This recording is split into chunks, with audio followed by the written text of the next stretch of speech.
there, it's Tina with Wild Hair Vintage Finds. Thanks for stopping by. I'm just popping on here real quick to show you a few things that I did in a recent trip to Goodwill. Now, I've scaled down my shopping a lot just simply because I've already told you I have a whole she shed full of goodies that I need to get listed. But I did go out. Now, my son one time gave me a challenge when we went to a thrift store because, you know, he's not really into that stuff. And he just said, Mom, I want you to find 5 things in 15 minutes. That's all you get. 5 in 15. And, or else he was going to drive off and leave me there. I know. So I did do it. I did manage to get 5 items that day, and I've got them listed. I actually did a video about that too. But this is a quick haul just for a few things that I found, and I just want to share them for you or with you, I should say, so I can get them up and listed on my shops, Etsy, eBay, and knickknacks.net. So if you haven't been there, check that out. They do a lot of live sales, which I am not a part of yet because that involves technical prowess, which I do not possess at this time. But I'm working on it. I am working on it. Anyway, let's get started. First thing I want to show you is this really fun Italian hand-painted lemon juicer. Loved the color, loved the vibrancy of it, and just the whimsy of it. It's kind of a kitschy kind of thing. And it's just sunshiny to me, so I liked it. Now, it is hand-painted and it is made in Italy, and one of the things you always have to check for are flea bites, or little nicks and chips, especially with the ceramics. Unfortunately, sometimes when I see something and it says made in Italy, or something that might be Murano or Danish, maybe Scandinavian style, I get all excited and I forget the most basic thing you need to do when you're thrifting, and that is check for chips and flea bites. And so sometimes a flea bite or even a small chip is forgivable if it's maybe underneath the piece, like I'm just finding right now as I run my finger through here, or if it's just kind of small enough, it won't really harm either the integrity of the piece or the look, the ambiance, the dynamic of the piece. And this does have a little bit of a chip right here at the spout, but the spout is white, so you really can't, I don't even think you can see it if you wanted to. So, I mean, I will certainly disclose that when I list an item, or when I list this.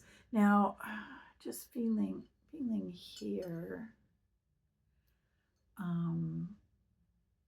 There's a little bit of a chip, or just maybe just wear on one of these ridges, one of the rims, the ridge, whatever. But I still liked it. It's cute as a bug's ear, and I think somebody will enjoy it.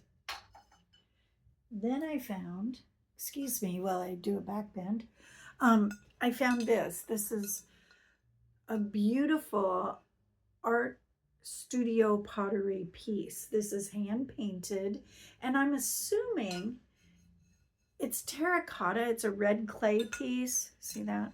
It is a red clay.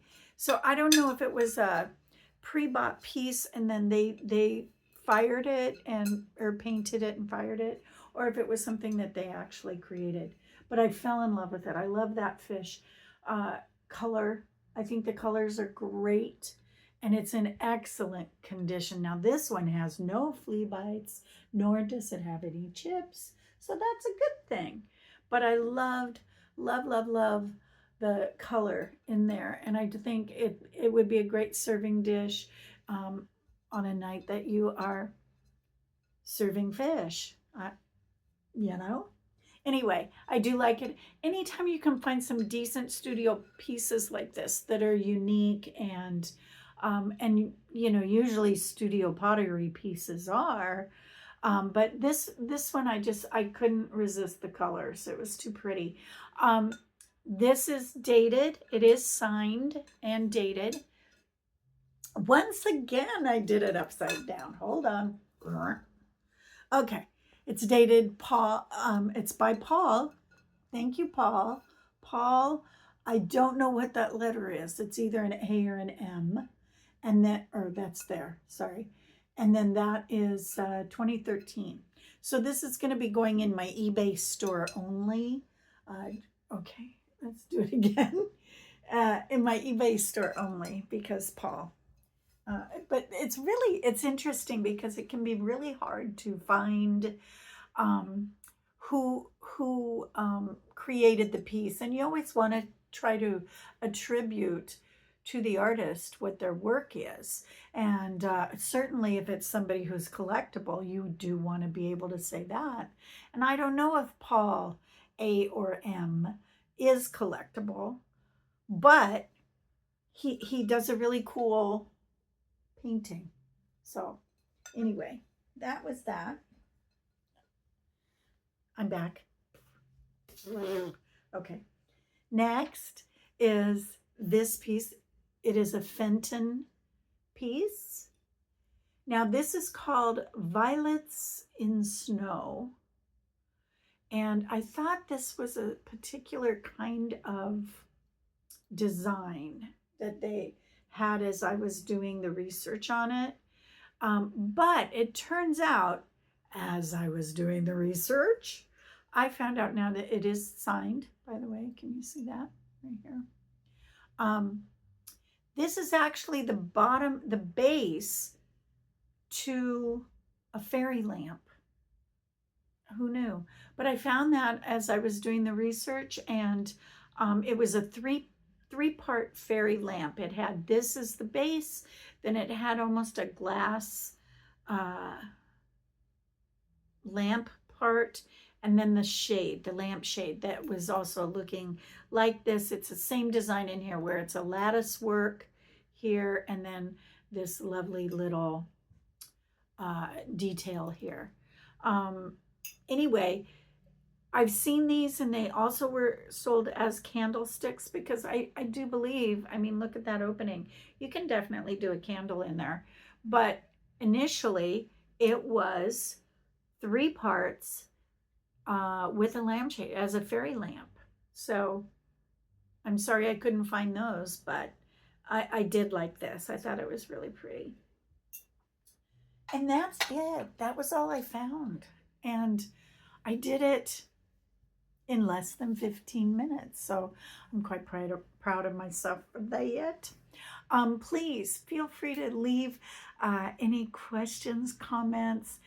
Which one did you like the best? Which one would you done? Would you have kept it or would you have kept moving in Goodwill? Let me know because it's always good to get that feedback. And I will definitely reply. There's other goodies coming. I'm going to start listing more of my jewelry, of which I have a little bit of a collection on. And then also my accessories. I kind of went overboard with purses. So I'm going to be actually adding a quick video regarding my handbags each week. And I think I'm entitling it what I had called it once before, which is called Handbags on Hump Day. Wednesdays, that's when it'll post. So anyway, thanks so much for watching. Hope you have a great rest of the, okay. Thanks so much for watching. I hope you have a great rest of the week. And we'll see you next time.